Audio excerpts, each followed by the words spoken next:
I'm gonna give you a quick demo of our pineapple wedger. If you're like me and you love fresh pineapple, this is gonna be a lifesaver. I know there's a lot of people who can cut them up real quick with a knife, but that is not me.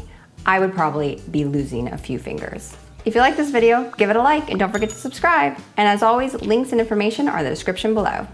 The first thing you're gonna need to do is to cut off the top and the bottom of the pineapple.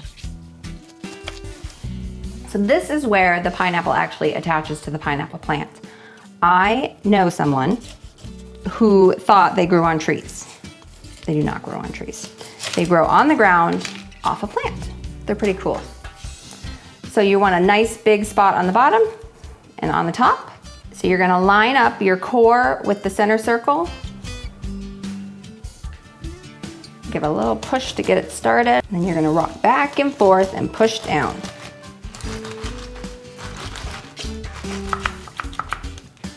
Now, once you get to the bottom, you don't want to flip it off and start yanking these off. The bottom of this blade is very sharp. That's when you bring over the lid. And set your lid down.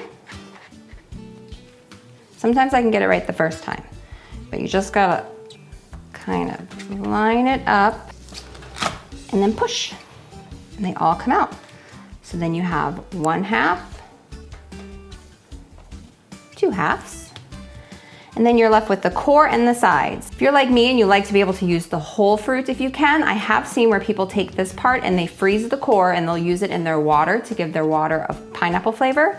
And then you can use the sides for grilling. You can put a piece of fish on it and put this right on your grill.